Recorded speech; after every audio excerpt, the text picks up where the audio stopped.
Meanwhile, Lee, with Longstreet and Hill, had reached Chambersburg and bivouacked in its neighborhood from June 27th to the 29th. The Federal Army had now been across the Potomac for 3 days, but Lee was not yet informed, and he now became anxious to hear from his cavalry. An additional large brigade coming from W. Var under Imboden should have joined him here, but it had not yet arrived. It had been delayed in its approach by destroying the Chesapeake and Ohio Canal about Hancock. A very essential part, also, of Stuart's proposed program had not been carried out. This was that 2 of his 5 brigades should cross into Mont with Lee and continue on his right flank to screen it and observe the enemy. Longstreet had specially directed Stuart to let Hampton's brigade be one of these, with Hampton in command of both. This was not convenient, and Stuart had left Robertson's and Jones's brigades, with Robertson in command. Also, he had failed to make Robertson understand what was expected of him. The result was that Robertson and his 2 brigades remained in Var until brought over by Lee's order on July 2nd. To gain information, Stuart had designed to have 2 efficient scouts operating within the enemy's line, but accident had prevented in both cases. Mosby, one of them, had failed to reach Stuart at his crossing of the Potomac, owing to an enforced change of Stuart's line of march. Stringfellow, the other, had been captured. Lee, therefore, on June 28th, still believed that Hooker's army had not yet crossed the Potomac, and, to hurry Hooker up, he issued orders for an advance the next day of all his forces upon Harrisburg. But there was still one scout, Harrison, within the Federal lines. Longstreet had dispatched him from Culpeper 3 weeks before to go into Washington and remain until he had important information to communicate. With good judgment and good fortune, he appeared about midnight on the 28th, with the news that Hooker had crossed the Potomac and had been superseded by Meade. He was also able to give the approximate locations of 5 of Meade's 7 corps, 3 being near Frederick and 2 near the base of South Mountain. This news caused an immediate change in Lee's plans. He was specially anxious to hold Meade east of the Blue Ridge and not have him come into the valley behind us, the movement which Hooker had brought on his own resignation by seeking to make. To forestall this, Lee's plan had long been formed to concentrate his own army somewhere between Cashtown and Gettysburg, in a strong position where it would threaten at once Washington, Baltimore, and Philadelphia. The enemy, he hoped, would then be forced to attack him. His report states that the march toward Gettysburg was conducted more slowly than it would have been had the movements of the Federal Army been known. Accordingly, on the 29th, orders were sent, countermanding those of the day before, and directing movements which would concentrate the 3 corps at Cashtown, 8 miles west of Gettysburg. There was no urgency about the orders, which indicates that Lee had not yet selected any particular site for his coming battle. Meade, however, very soon after taking command on the 28th, had selected a position, Parr's Ridge, behind Pipe Creek, on the divide between the waters of the Potomac and Chesapeake Bay. Here he, too, hoped to fight on the defensive. It would have been safe play, but not so brilliant as what Hooker had proposed, or as what Lee himself had used with Pope in Aug, 1862. On June 29th, Hill moved Heth's division from Fayetteville to Cashtown, about 10 miles. Heth heard that shoes could be purchased in Gettysburg and, with Hill's permission, authorized Pettigrew's brigade to go there next day and get them. On the 30th, Pender's division followed Heth's from Fayetteville to Cashtown and was followed by Longstreet with Hood and McLaws from Chambersburg as far as Greenwood, about 11 miles. Here they bivouacked about 2 p.m. Lee accompanied this march and also bivouacked at Greenwood. Pickett's division was left at Chambersburg to guard the rear until Imboden's cavalry should arrive, and Law's brigade was detached from Hood's division and sent to New Guilford C.H., a few miles south of Fayetteville, until Robertson's cavalry should relieve it. On the 30th, Ewell's corps, having received the orders from Lee, also marched toward Cashtown, the place of rendezvous. Meanwhile, Pettigrew, on approaching Gettysburg, found Buford's cavalry just occupying it, upon which he withdrew about 5 miles and bivouacked. Previously, everything had moved favourably for the Confederate strategy. Now, Stuart was still unheard from, Robertson and Imboden were still behind, and 4 brigades of infantry were detained waiting for them. Lee knew approximately the enemy's position, however, and his own 3 corps were converging by easy marches upon Cashtown, near which village he proposed to select his ground and await an attack. Meade's army was equally near Pipe Creek, where he hoped to be able to play the same game. But a chance collision suddenly precipitated a battle, unforeseen and undesired by either party. Hill's report describes how it began. On arriving at Cashtown, Heth, who had sent forward Pettigrew's brigade to Gettysburg, reported that Pettigrew had encountered the enemy at Gettysburg, principally cavalry, but in what force he could not determine. A courier was then dispatched with this information for the general commanding, and with orders to start Anderson early. Also to Ewell, informing him, and that I intended to advance the next morning and discover what was in my front. Thus Hill's movement to Gettysburg was made of his own motion, and with knowledge that he would find the enemy's cavalry in possession. Ewell was informed of it. Lee's orders were to avoid bringing on an action. Like Stuart's raid, Hill's venture is another illustration of an important event allowed to happen without supervision. Lee's first intimation of danger of collision was his hearing Hill's guns at Gettysburg. He was much disturbed by it, not wishing to fight without the presence of his cavalry to gather fruit in case of victory. On July 1st, of his 9 divisions, Pickett's was in bivouac at Chambersburg. The other 8, except Law's brigade, were all in motion toward Gettysburg, Ewell having at an early hour ordered Rhodes and Early to diverge to that point from the roads they were pursuing toward Cashtown. Unfortunately, 6 of the divisions, and the trains and the reserve artillery of all 3 corps, were concentrated upon the turnpike from Fayetteville to Gettysburg.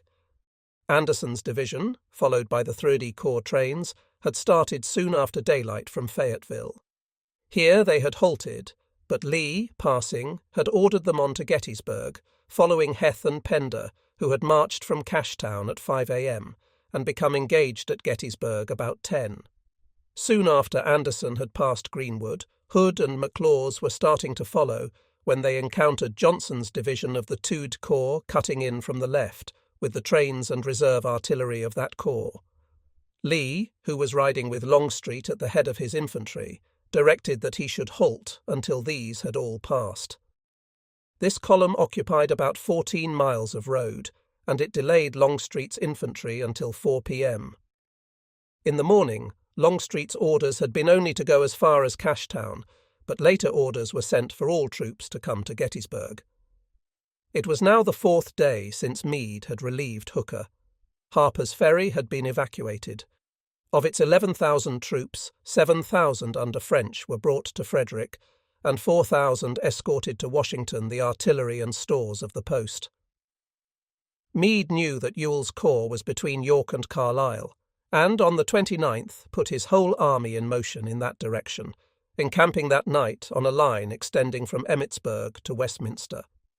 On the 30th, his advanced corps moved forward within a few miles of Gettysburg on his left, to Littletown in the centre, and toward Manchester on his right. He now found that Lee was withdrawing and concentrating near Cashtown.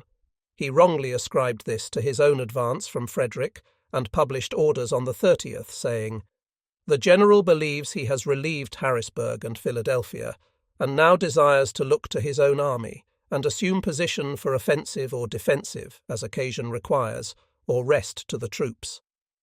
It is not his desire to wear the troops out by excessive fatigue and marches, and thus unfit them for the work they will be called upon to perform." In fact, Lee did not know that Meade had moved at all, and his own movement eastward was really inspired by apprehension for his own communications, aroused by Hooker's action before he had been superseded. Although Meade had selected his proposed line of battle behind Pipe Creek, and now announced his intention to rest his troops, he still, on the 1st, ordered a further advance of each of his 7 corps as follows. The 5th Corps was ordered to Hanover, the 6th Corps to Manchester, the 12th Corps to Two Taverns, the 3rd Corps to Emmitsburg, and the 1st and 11th Corps to Gettysburg. These advances were not intended to bring on a battle, but to cover the positions selected, allowing space in front to delay the enemy's approach and give time for preparation. The instructions to Reynolds, who was in command on the left, were not to bring on a general engagement. But though both Meade and Lee had cautioned their lieutenants to this effect, it was precipitated by Hill's initiative and Reynolds's willing concurrence.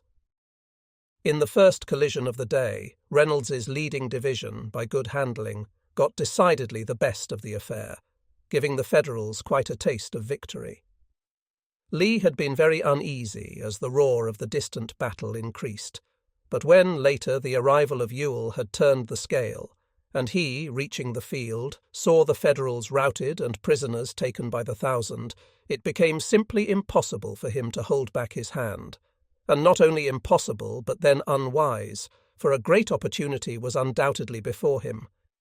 He ordered it seized, if possible, and for the rest of the afternoon rested in the belief that efforts were being made, being misled by Ewell's not informing him that the pursuit had been abandoned before his orders to push it were given.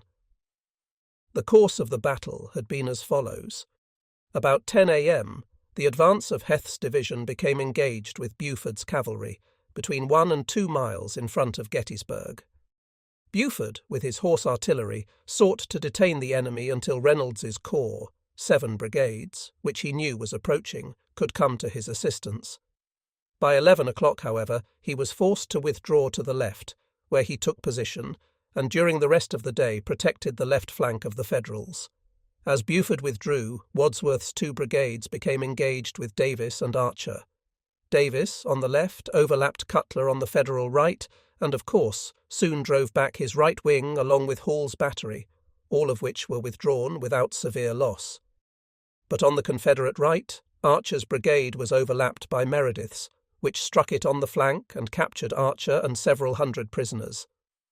This blow to Archer relieved Cutler's brigade, which, changing front to its left, was able to cut off and capture 2 regiments of Davis's brigade, which had advanced in pursuit of Cutler's right, and taken position in the cut of an unfinished railroad north of the Chambersburg pike.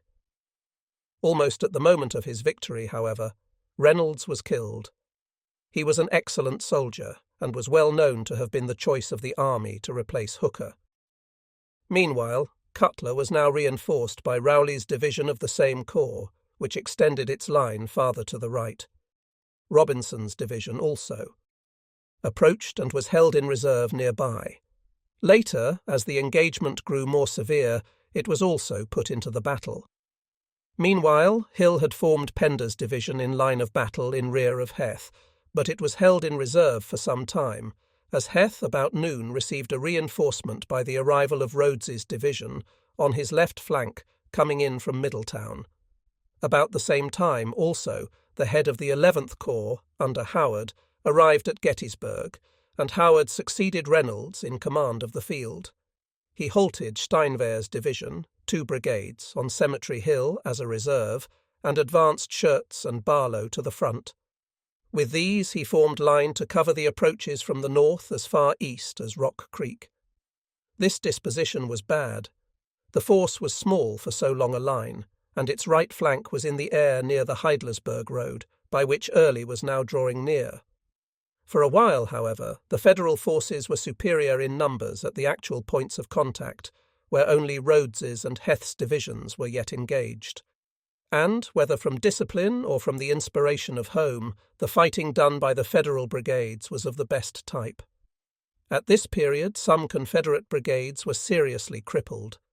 Heth's division, which had already suffered severely in Archer's and Davis's brigades, now lost heavily in Pettigrew's by a musketry combat at very close quarters. It won the affair, but the brigade was scarcely a half-brigade for the rest of the battle. Iverson's brigade was exposed to a severe flank fire and lost 3 regiments. In his report, Iverson says, "When I saw a white handkerchief raised, and my line of battle still lying down in position, I characterized the surrender as disgraceful. But when I found afterward that 500 of my men were left lying dead and wounded on a line as straight as a dress parade, I exonerated the survivors and claim for the brigade that they nobly fought and died without a man running to the rear. It is needless to detail the fighting when Early's division advanced upon the right of the 11th Corps, and when Pender reinforced Heth against the 1st Corps. The enemy was forced back, and an advance of the Confederate line swept forward into the city. About 5,000 prisoners were captured, and fugitives could be seen in disorganized masses passing over the hills in the rear. It was now about 3 o'clock. Sunset was about 7:30. Twilight was long, and the moon was full. There was daylight enough, and force enough at hand, to follow the pursuit and at least to carry Cemetery Hill, from which one of the 2 reserve brigades, Costa's, had been withdrawn. Soon after 2 o'clock, Lee had arrived on Seminary Ridge and seen the defeat of the enemy and their retreat over Cemetery Hill. His first impulse was to have the pursuit pushed, and he sent his adjutant Colder W.H. Taylor to instruct Ewell accordingly. Unfortunately, he took no steps to see that the order was obeyed. Taylor gives the following account. General Lee witnessed the flight of the Federals, through Gettysburg and up the hills beyond. He then directed me to go to Gen Ewell, and to say to him that from the position which he occupied, he could see the enemy retreating over those hills without organization and in great confusion, that it was only necessary to press those people in order to secure possession of the heights, and that if possible he wished him to do this. In obedience to these instructions, I proceeded immediately to General Ewell and delivered the order of General Lee, and after receiving from him some message for the commanding general in regard to the prisoners captured, returned to the latter and reported that his order had been delivered. General Ewell did not express any objection or indicate the existence of any impediment to the execution of the orders conveyed to him, but left the impression upon my mind that they would be executed. After reading this circumstantial statement, it is hard to understand Ewell's conduct. Not only did he fail to renew the pursuit which he had previously stopped, but by apparent acquiescence and sending messages about prisoners captured, he seems to have intentionally misled Lee into the belief that his orders were being obeyed, while the rare opportunity slipped rapidly away. There could not be a more striking illustration, either of the danger of giving any important orders in any conditional form, or of failing to follow up all such orders with some supervision. When the firing gradually died out instead of being renewed, Lee took no action. Meanwhile, Johnson's division, closely followed by Anderson's, had reached the field and was ordered by Ewell to pass the town and occupy Culp's Hill, a half-mile to the east. Ewell's report says, "Before Johnson could get up, the enemy was reported moving to outflank our extreme left, and I could see what seemed to be his skirmishers in that direction. The skirmishers turned out to be our own men. Before this was discovered, it was sunset, and the hill about that time was occupied by Wadsworth's Federal division. Ewell, however, was not informed of this, and was again about to dispatch Johnson on his errand when orders arrived from Lee to draw his corps to the right. He rode to see Lee and persuaded him to let the expedition be made. It was a most unfortunate decision, as will presently appear, for it fatally extended Lee's left flank. About midnight, Johnson's division was moved around the base of Culp's Hill, and a reconnoitring party ascended, but found the enemy in possession. No one ordered the division to be carried back to the right, where it could have been of much service in subsequent operations, and where Lee had intended it to be. It was far too weak to attack the strong position of the enemy on Culp's Hill, and its communication with the rest of the army was long, roundabout, and exposed to the enemy's view. But the division was allowed to remain until the end of the battle, and as long as it remained absent, the task before the remainder of the army was beyond its strength. During the afternoon, Longstreet had joined Lee on Seminary Ridge overlooking the town, and had noted the position being taken by the enemy. He had said to Lee, "We could not call the enemy to a position better suited to our plans. We have only to wheel around his left and secure good ground between him and his capital." To his surprise, Lee had answered, "If he is there tomorrow, I shall attack him." Longstreet replied, If he is there tomorrow, it will be because he wants you to attack him." Later in the afternoon, Lee rode forward to arrange a renewal of the attack upon Cemetery Hill from the town at daylight next morning. He held a long conference with Ewell, Early, and Rhodes, who urged instead that Longstreet should attack the enemy's left flank. No one of those present had more than a very vague idea of the character and features of the enemy's line, and it is therefore not surprising that this advice, though very plausible in view of the success of former flank movements, was here the worst possible. The enemy's line, though taken hurriedly upon the natural ridges overlooking the open country, which nearly surrounded it, was unique both in character and strength. In plan, it nearly resembled a fishhook, with its convexity toward us, forcing upon our line a similar shape with the concavity toward them. Their lines were the interior and shorter, being scarcely 3 miles in length, giving ability to reinforce at any point by shortcuts across the interior area. Our exterior lines were about 5 miles in length, and to move from point to point required long roundabout marches, often exposed to the enemy's view. Their force would allow 25,000 infantry and 100 guns for each mile of line. Ours would allow but 13,000 infantry and 50 guns per mile. Their flanks were at once unassailable and unturnable.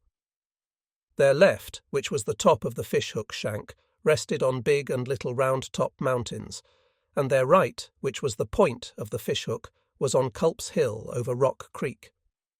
Both flanks presented precipitous and rocky fronts, screened from artillery fire by forest growth, and the convexity of the line was such that the two flanks approached and each was able to reinforce the other. The shank of the fishhook ran north, nearly straight, for about 2 miles from Little Round Top to Cemetery Hill, where the bend began. The bend was not uniform and regular, but presented a sharp salient at the north, and on the east a deep re-entrant around which the line swept to reach Culp's Hill and pass around it nearly in an S. This salient upon Cemetery Hill offered the only hopeful point of attack upon the enemy's entire line, as will more fully appear in the accounts of the different efforts made at various places during the battle. It would be too much to say that an attack here on the morning of July the 2nd would have succeeded. But it is not at all too much to say that no other attack was possible at that time which would have had near as good chance of success, yet it was deliberately discarded, and Lee's conference closed with the understanding among all those present that Longstreet should attack in the morning upon the enemy's left. It was this which gave rise to the mistaken charges made after Lee's death, that Longstreet had disobeyed orders in not attacking early on the 2nd. No orders whatever were given Longstreet that night.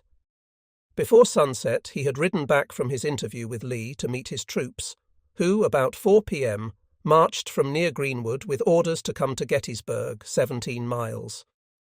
About midnight, they bivouacked 4 miles from the field. Marching again at dawn on the 2nd, they arrived near the field between 6 and 8 a.m. His reserve artillery, the Washington Artillery and Alexander's battalion, which was ordered to follow the infantry from Greenwood at midnight, was much detained upon the road by passing trains, and did not reach the field until 9 a.m. Law's brigade of Hood's division, recalled from New Guilford C.H., did not rejoin its division until noon on the 2nd, having marched at 3 a.m., and covered by that time about 20 miles. Pickett's division was also upon the road, having marched from Chambersburg at 2 a.m. It made 22 miles, and encamped within 3 miles of Gettysburg at 4 p.m., reporting its presence to Lee. The most important occurrence of the evening had been Meade's wise decision to abandon his plan of offering battle behind Pipe Creek, and to concentrate upon the position at Gettysburg, which Hancock had recommended. He was most anxious to fight upon the defensive, and he knew that Lee, having a taste of victory, was not one to recoil from further offensive efforts. So, although reports during the afternoon had been discouraging, the march of all the corps had been hastened to find the defensive battlefield, and their arrivals upon it had been about as follows. Geary's division of the 12th Corps had arrived about 6 p.m. and was placed on the left of the Federal line by Hancock. Williams's division of the same corps bivouacked near Rock Creek Bridge that night. The advance of the Third Corps came upon the field about sunset. During the night, or early in the morning, the entire corps arrived. The Second Corps, having come from Taneytown, also reached the field soon after nightfall, and was all at hand in the morning. The Fifth Corps, marching from Hanover at 7 p.m., arrived on the field, 14 miles, at 8 a.m. on the 2nd. The Sixth Corps, from the Union right at Manchester, arrived about 2 p.m., after a march of about 32 miles in 17 hours. At 8 a.m. of the 2nd, therefore, practically the whole of both armies was upon the field, except Pickett's division and Law's brigade of the Confederates, and the Sixth Corps of the Federals. Manassas to Appomattox, Ps 327. D.H. Hill also had strong claims for promotion. He had done as much hard fighting as any other general, and had also displayed great ability in holding his men to their work by supervision and example. But at this time he was not with the army, and was in command of the important department south of the James. He was a North Carolinian, and was very acceptable to the state authorities, who objected if too many North Carolinians were taken to Vétines, leaving NC exposed to federal raids. There was an earnestness about D.H. Hill's fighting which was like Jackson's at its best.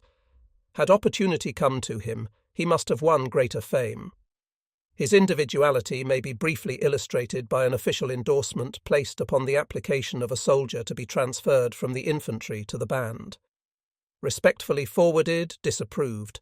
Shooters are more needed than tutors. This failure to carry out Lee's orders indicates a staff insufficient to keep him in touch with what was taking place. A notable feature of the coming battle will be found in the number of important events which seem to happen without any control for the commander-in-chief. The time and the condition of affairs are given in Hancock's report as follows. At 3 p.m. I arrived at Gettysburg and assumed the command. At this time the 1st and the 11th Corps were retiring through the town, closely pursued by the enemy. The cavalry of Buford was occupying a firm position on the plain to the left of Gettysburg, covering the rear of the retreating corps. The 3rd Corps had not yet arrived from Emmitsburg. Orders were at once given to establish a line of battle on Cemetery Hill, with skirmishers occupying that part of the town immediately in our front. The position just on the southern edge, overlooking the town and commanding the Emmitsburg and Taneytown roads and the Baltimore Turnpike, was already partially occupied on my arrival by direction of General Howard. Some difficulty was experienced in forming the troops of the 11th Corps, but by vigorous efforts a sufficiently formidable line was established to deter the enemy from any serious assault on the position. It will presently appear that the enemy was not deterred by the Federal line, but was halted by Ewell without orders, and was deliberately kept halted even after orders to attack, if possible, had arrived, and remained halted all the rest of the afternoon. Chapter 17. Gettysburg, second day. Longstreet, riding ahead of his approaching troops, met Lee upon Seminary Ridge about dawn on July 2nd. Daylight disclosed the enemy in his position overlooking the town, and it was apparent that he was entrenched and was offering us the privilege of taking the offensive. Lee was far from disposed to decline the offer. Coland Long, of his staff, reports that he advised Lee during the night, "At present only 2 or 3 corps of the enemy are up, and it seems best to attack before they are greatly strengthened." But, as a matter of fact, 43 of the 51 Federal brigades of infantry were upon the ground at 8 a.m. and occupying the strong position already described. 4 of Lee's 37 infantry brigades were absent. 4 more, Johnson's division, were out of position east of Culp's Hill, and the lack of cavalry required the use of part of his remaining infantry upon each flank to protect from surprise. When, at 9 o'clock, the arrival of Longstreet's reserve artillery was reported, it must be admitted that there was little to be hoped for from any immediate attack then possible. Lee, however, had decided to make one. He had said to Hood soon after the latter's arrival, "The enemy is here. If we don't whip him, he will whip us." He had sent staff officers to each flank and was awaiting their reports. Longstreet's only suggestion had been a turning movement and taking a position threatening the enemy's rear. Lee seems to have doubted that this would force the enemy to attack. He feared being manoeuvred out of position and perhaps forced back across the Potomac without any opportunity of fighting. It was a reasonable fear now that the Federal army had drawn near and could much restrict his foraging for supplies. This was a risk inseparable from campaigns of invasion, and it evidently seemed a much greater one now than when the campaign was being decided upon. Not fully appreciating the strength of the enemy's position, and misled by the hope that a large fraction of the Federal army was out of reach, Lee had determined to strike, and only hesitated as to the best point to attack. About 9 o'clock he rode to the left and conferred again with Ewell and Early, who again discouraged attack in their own front and urged that it be by Longstreet on the right. About 10 he returned, and presently received the report from Long and Pendleton, who had reconnoitred on the right. About 11 a.m. his orders were issued. Anderson's division of Hill's corps was directed to extend Hill's line upon Seminary Ridge to the right, while Longstreet with Hood's and McLaws's divisions should make a flank march to the right and pass beyond the enemy's flank, which seemed to extend along the Emmitsburg road. Forming then at right angles to this road, the attack was to sweep down the enemy's line from their left, being taken up successively by the brigades of Anderson's division as they were reached. Ewell's corps, holding the extreme left, was to attack the enemy's right on hearing Longstreet's guns. Longstreet was directed in his march to avoid exposing it to the view of a Federal signal station on Little Round Top Mountain. Meanwhile, on the arrival of Longstreet's reserve artillery in the vicinity of the field, I had been placed in charge of all the artillery of his corps and directed to reconnoitre the enemy's left and to move some of the battalions to that part of the field. This had been done by noon, when 3 battalions, my own, Cabell's and Henry's, were located in the valley of Willoughby Run, awaiting the arrival of the infantry. Riding back presently to learn the cause of their non-arrival, the head of the infantry column was found halted, where its road became exposed to the Federal view, while messages were sent to Longstreet, and the guide sought a new route. The exposed point had been easily avoided by our artillery, by turning out through a meadow, but after some delay there came orders to the infantry to countermarch and take a road via Black Horse Tavern. This incident delayed the opening of the battle nearly 2 hours.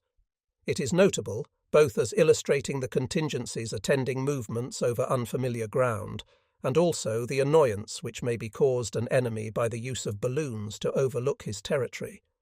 It hardly seems probable, however, that in this instance the delay influenced the result of the battle.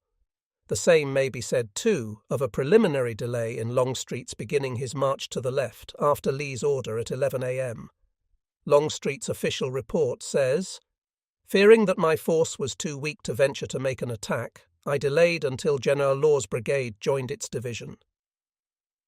The history of the battle seems to justify this delay. Longstreet calls it 30 minutes, as without Law's brigade our first attack must have been dangerously weak.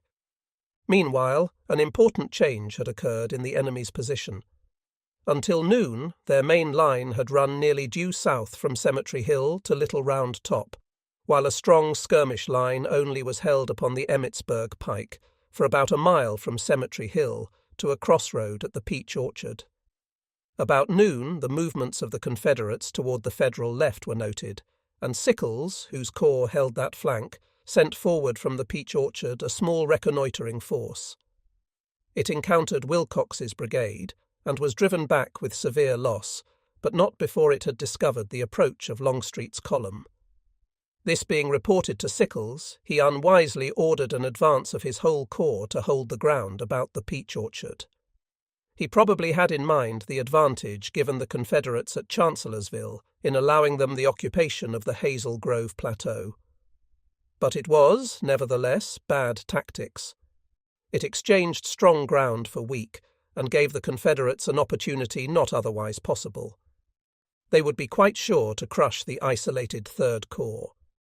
If their attack was properly organized and conducted, it might become possible to rush and carry the Federal main line in the pursuit of the fugitives. Meade, however, having seen Hooker's movement, at once visited the ground, and after conferring with Sickles, ordered his return to his original position. Before the movement could be begun, however, Longstreet's guns had opened, and it was unwise to attempt a withdrawal under fire. Meade saw the danger, and with military foresight prepared to meet it with every available man. There was not, during the war, a finer example of efficient command than that displayed by Meade on this occasion.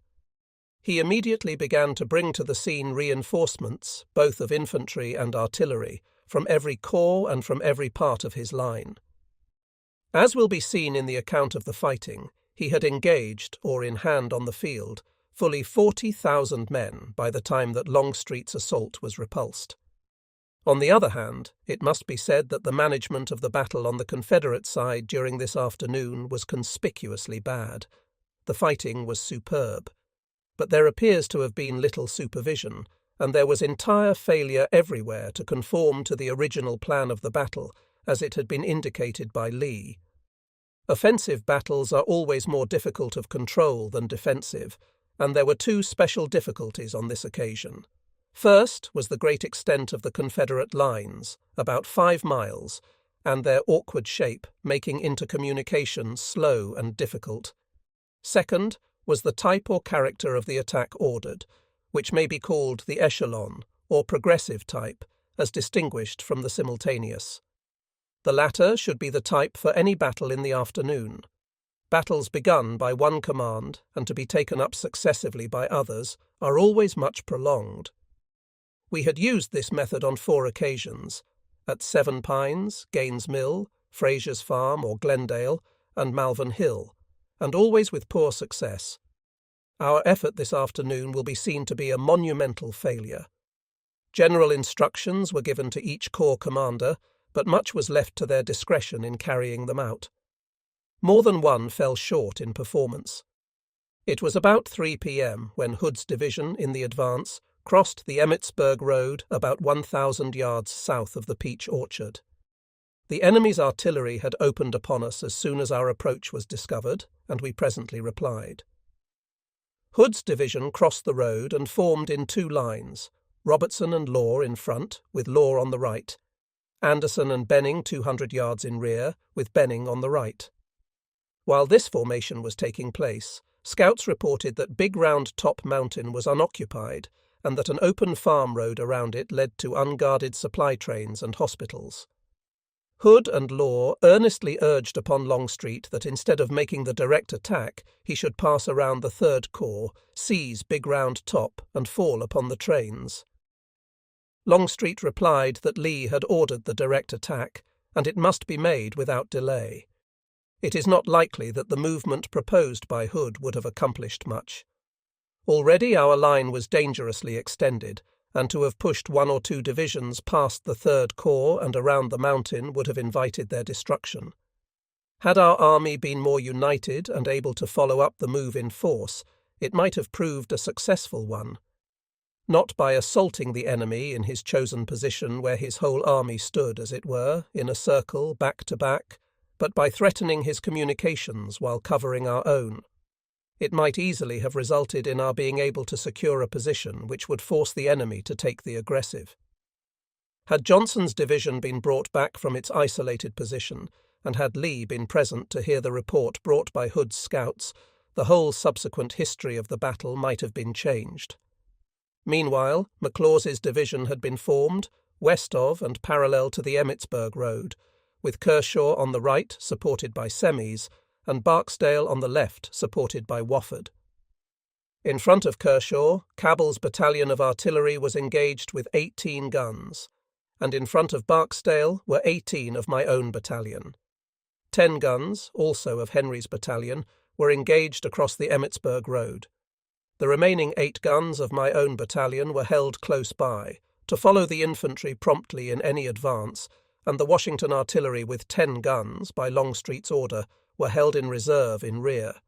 Thus, about 3:45 p.m., 36 guns were in action against the peach orchard, and the enemy's adjacent lines, and 10 guns against the enemy's left. The ranges were generally between 500 and 700 yards. After this cannonade had continued for perhaps 30 minutes, Hood received the order to advance. Following the initiative prescribed by Lee, Longstreet, Hood and McLaws, all made progressive attacks.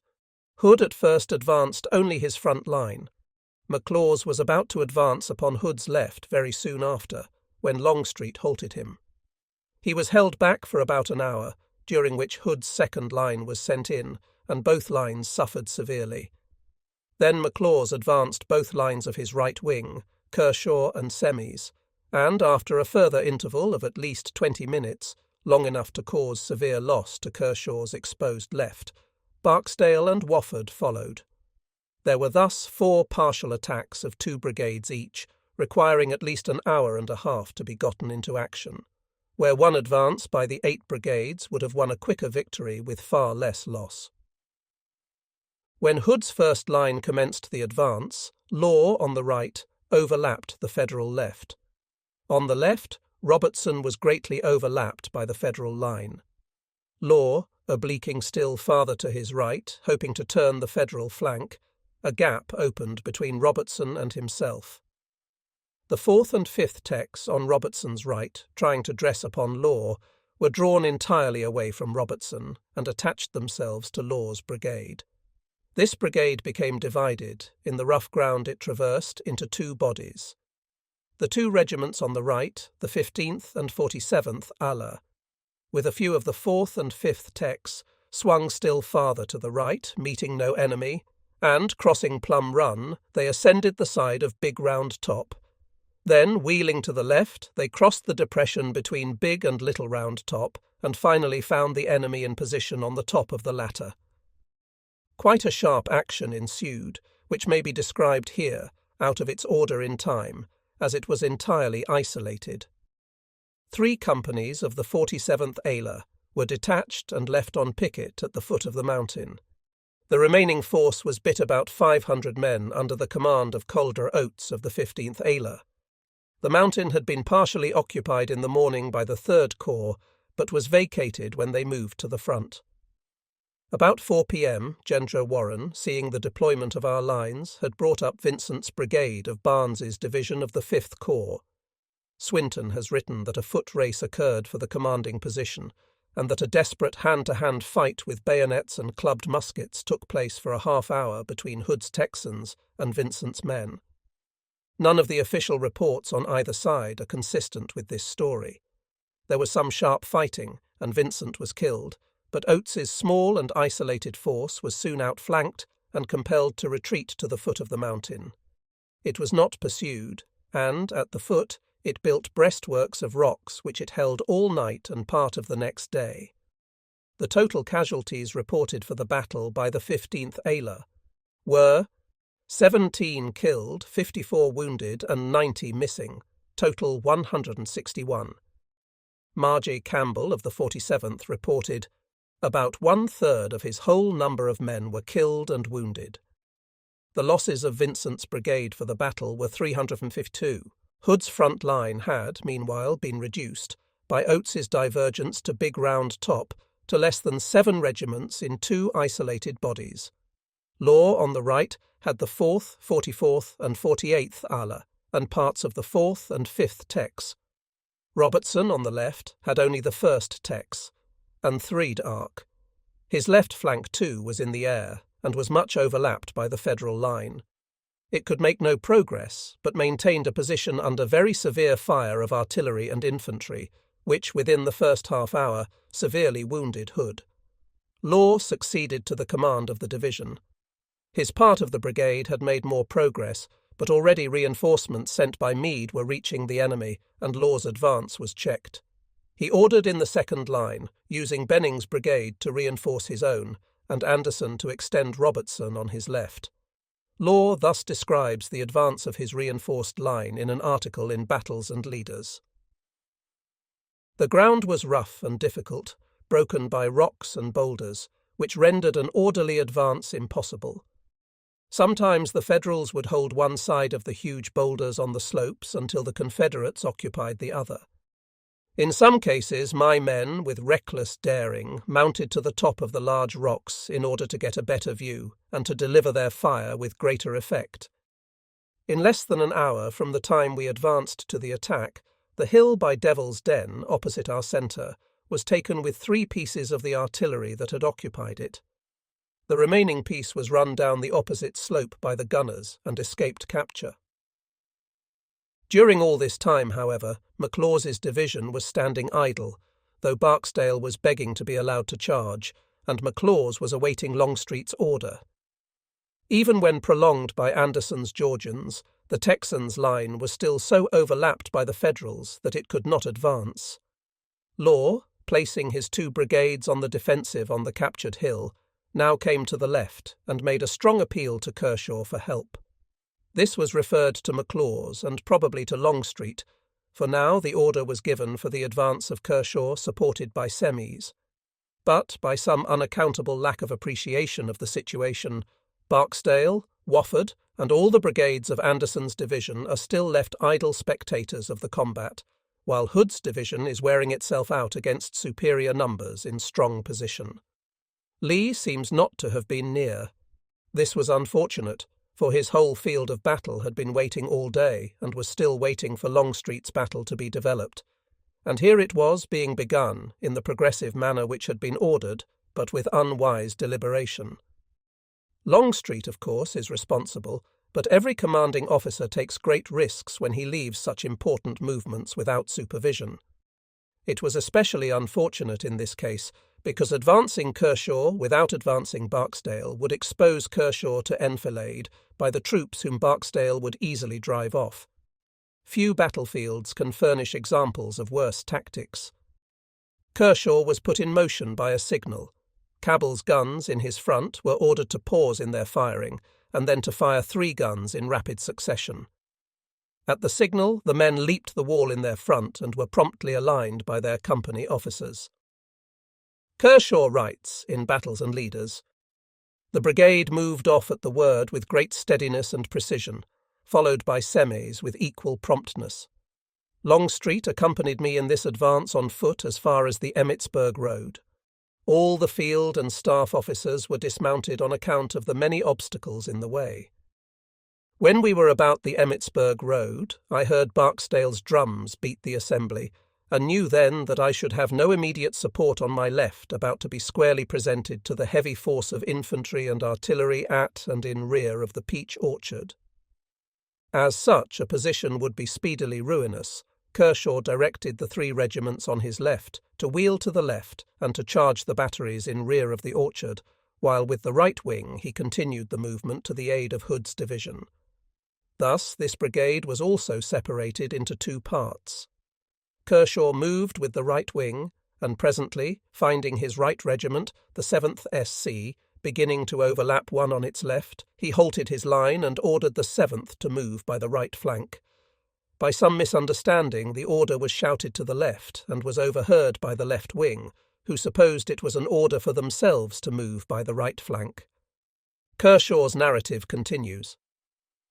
After passing the building at Roses, the charge of the left wing was no longer visible from my position, but the movement was reported to have been magnificently conducted until the cannoneers had left their guns and the caissons were moving off, when the order was given by some unauthorized person to move by the right flank, and was immediately obeyed by the men. The Federals returned to their guns and opened on these doomed regiments a raking fire of grape and canister at short distance, which proved most disastrous, and for a time destroyed their usefulness. Hundreds of the bravest and best men of Carolina fell victims of this fatal blunder. Meanwhile, our own artillery fire had been kept up without intermission for what seemed more than 2 hours, though I know of no one who timed it. The range was very close, and the ground we occupied gave little shelter except at few points for the limbers and caissons. Our losses, both of men and horses, were the severest the batteries ever suffered in so short a time during the war. Moody's battery had 4 24 PR howitzers and 2 12 PR guns on a rocky slope, and the labour of running the guns up after each recoil presently became so exhausting that with Barksdale's permission, 8 volunteers from a Miss regiment were gotten to help the cannoneers. 2 of this detachment were killed and 3 severely wounded. Fielding's battery of 4 12 PR howitzers had 2 of them dismounted, and 40 cannoneers killed or wounded. At last, the 10 guns of Jordan and Woolfolk, which had been held in reserve, were sent for, but just as they arrived, Barksdale's brigade made its advance and was soon followed by Wofford's, which Longstreet also accompanied in person. While the infantry was passing, my 4 batteries, which had been engaged in the cannonade, were gotten ready, and the whole 6 followed the charge of the infantry and came into action in and about the peach orchard. Barksdale's brigade advanced directly upon the peach orchard. Wofford's inclined somewhat to the right and went to the assistance of Kershaw and Semmes, striking the flank of the Federals opposing them. The enemy was driven back with severe loss and followed across the wheat field and onto the slopes of Little Round Top. Barksdale had made an equal advance upon our left, but by this time the reinforcements which Meade was hurrying from every part of the Federal line began to swarm around our mixed-up brigades. Barksdale was killed, Semmes mortally wounded, and our lines were slowly forced back. Another partial attack had spent its energy upon a task impossible for so small a force. Under the orders, Anderson's division was to take up the attack next after McLaws, so that the delay in starting Barksdale delayed also Wilcox's brigade on his left. Wilcox's report states that the cannonading continued until 6:20 p.m., when McLaws's troops advanced to the attack. There was again much delay, due to the fact that Wilcox had not been previously located at the position from which his charge should be made. This required a flank movement to the left of 400 or 500 yards over ground, obstructed by stone and plank fences. The 8th Ayler was even hurried into the charge in column of 4s. Proper preparation of the line during the long delay might have saved much time and permitted Wilcox's brigade to cover Barksdale's exposed left. Wilcox made a brilliant charge and was soon followed in echelon on the left by Perry's brigade under Lang, and Lang was similarly followed by Wright's brigade. These 2 charges followed with the least delay of any during the affair. But each brigade was formed in a single line and without support, each advanced with its left flank in the air. Intervals of time and space intervened even between these attacks, and each was finally and separately repulsed with severe loss. The 2 remaining brigades of the division, Posey's and Mahone's, were withheld from the assault. I will describe briefly the action of each brigade. Wilcox first encountered skirmishers in front of the Emmitsburg pike with a line of infantry and batteries along the pike. These fell back before his musketry fire, leaving in the road 2 guns whose horses had been killed. Beyond the pike, the ground sloped gradually some 600 yards to a ravine fringed with small trees in rocky ground. Beyond, the ground rose rapidly some 200 yards to a ridge, crowned with numerous batteries and held by the enemy in force. Wilcox's report gives his strength as about 1,200, and thus describes his advance. When my command crossed the pike and began to descend the slope, they were exposed to an artillery fire from numerous pieces, both from the front and from either flank. Before reaching the ravine at the foot of the slope, 2 lines of infantry were met and broken, and driven pell-mell across the ravine. A second battery of 6 pieces here fell into our hands.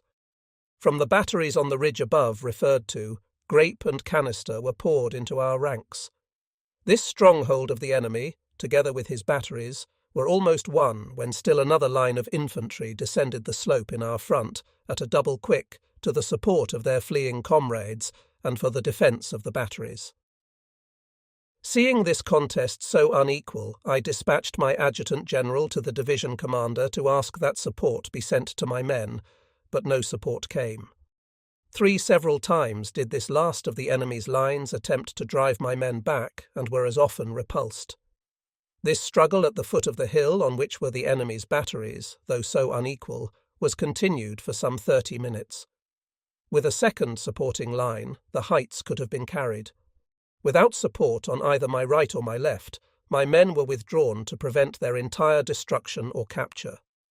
The enemy did not pursue, but my men retired under heavy artillery fire and returned to their original position in the line and bivouacked for the night, pickets being left on the pike. In the engagement of this day, I regret to report a loss of 577 men killed, wounded, and missing. Soon after this battle, a newspaper correspondent, PWA, described Wilcox's charge and his sending in vain to Anderson for reinforcements, and stated that Anderson had Posey's and Mahone's brigades idle, and that the battle was lost for lack of their support. Anderson replied, admitting the facts, but stating that he was under orders from Hill to hold 2 brigades in reserve, and that when Wilcox's call for help was received, he was unable to find Hill and refer the matter to him. Next on Wilcox's left was our lone Flower brigade, Perry's, now under Lang. It had but 3 small regiments and mustered about 700 bayonets. Lang reports as follows. At 6 p.m., Wilcox having begun to advance, I moved forward, being met at the crest of the first hill with a murderous fire of grape, canister, and musketry. Moving forward at the double quick, the enemy fell back beyond their artillery, where they were attempting to rally, when we reached the crest of the second hill. Seeing this, the men opened a galling fire upon them, thickly strewing the ground with their killed and wounded. This threw them into confusion when we charged them with a yell, and they broke and fled into the woods and breastworks beyond, leaving 4 or 5 pieces of cannon in my front, carrying off, however, most of the horses and limbers. Following them rapidly, I arrived behind a small eminence at the foot of the heights, where, the brigade having become much scattered, I halted for the purpose of reforming, and allowing the men to catch their breath before the final assault upon the heights. While reforming, an aide from the right informed me that a heavy force had advanced upon Wilcox's brigade, and was forcing it back. At the same time, a heavy fire of musketry was poured upon my brigade from the woods 50 yards in front, which was gallantly met and handsomely replied to by my men. A few moments later, another messenger from the right informed me that Wilcox had fallen back, and the enemy was then some distance in rear of my right flank.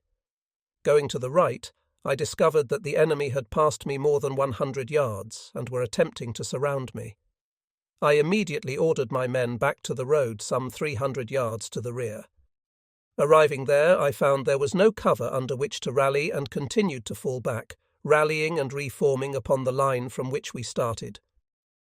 In this charge, the brigade lost about 300 killed, wounded, and missing. Next came Wright's Gay brigade, about 1,800 strong. Wright, in his report, describes the ground over which his advance was to be made, the distance to be traversed under fire increasing toward the left. I was compelled to pass for more than a mile across an open plain, intersected by numerous post and rail fences, and swept by the enemy's artillery, posted along the Emmitsburg road, and upon the crest of the heights a little south of Cemetery Hill. He noted that Posey's brigade upon his left was not advancing, and fearing that with his left flank in the air he would be involved in serious difficulty, he sent an aide to Anderson with a message on the subject. Anderson ordered Posey to send forward 2 regiments as skirmishers. Later, Posey speaks of supporting his skirmishers with his remaining regiments. But as his casualties in the whole campaign were but 12 killed and 71 wounded, evidently his brigade was not seriously engaged, and the whole attack was allowed to terminate with that of Wright. Neither Hill nor Anderson gives any explanation. Hill had still unengaged and close at hand Mahone's brigade and Heth's division in reserve. Wright's report is of special interest as his advance was over the same ground covered the next day by the charge of Pickett's division. His report thus describes it after he had carried the enemy's advanced line, capturing several guns, crossed the pike, and approached the stone wall marking Pickett's farthest advance in his charge on the Thirty.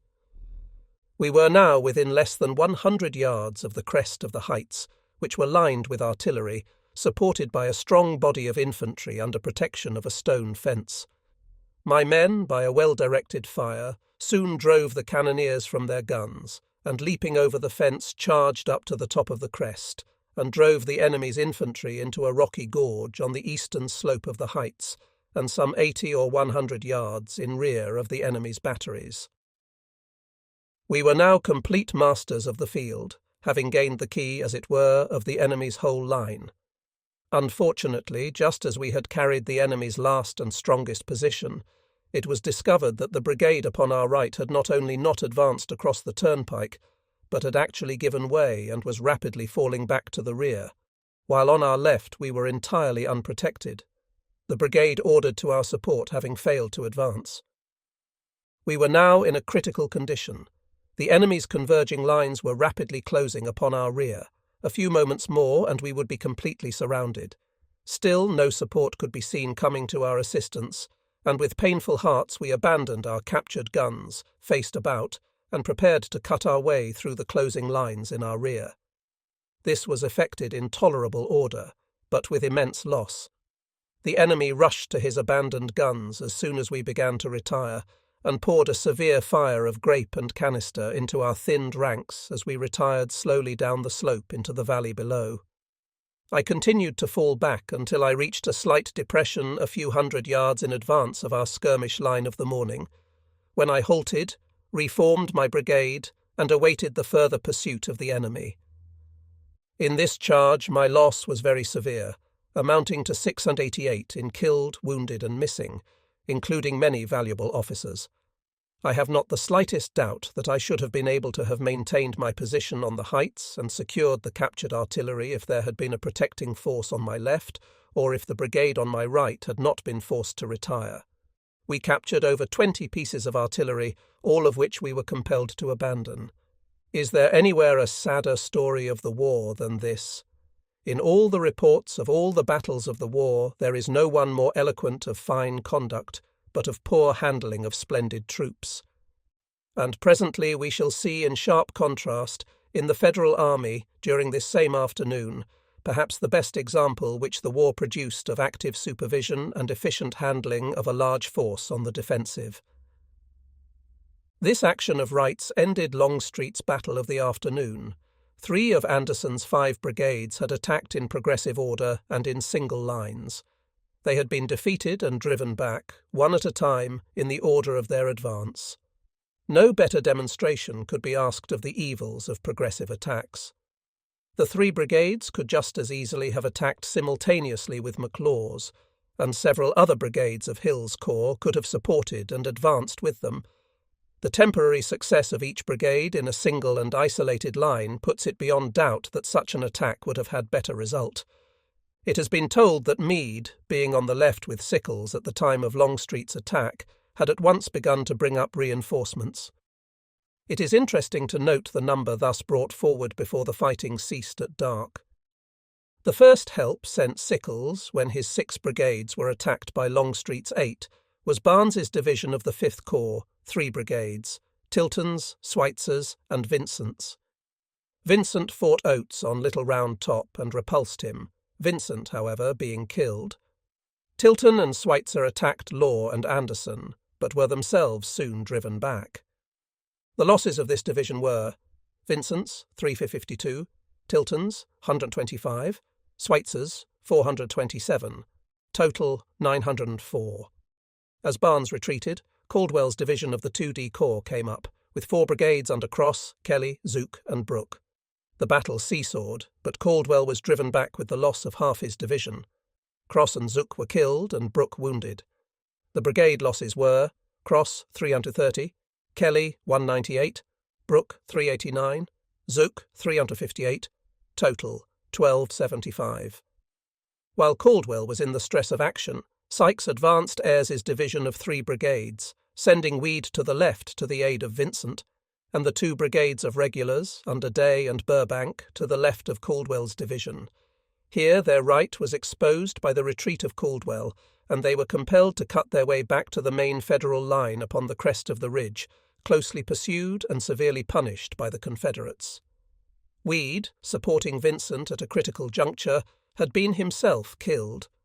Between Weed and Vincent, however, Oates's force had been driven to the base of the mountain, where it remained unpursued. Day and Burbank, when driven back, formed upon Weed's left upon the crest. Weed's losses were 200, Day's 382, Burbank's 447, total 1029. Most of this fighting was taking place about midway between Little Round Top, which was the left flank of the Federal line, and the Peach Orchard on the Emmitsburg Road. In the disputed arena was a wheat field nearly surrounded by woods on the west of Plum Run, here running south through marshy ground. The tide of battle rolled back and forth across this field several times, and when Ayres's regulars were driven back and pursued, Sykes ordered forward his last division, Crawford's, called the PA. Reserves, 2 brigades under McCandless and Fisher. Crawford formed in 2 lines, the second massed on the first, and his report thus describes the scene as he approached it.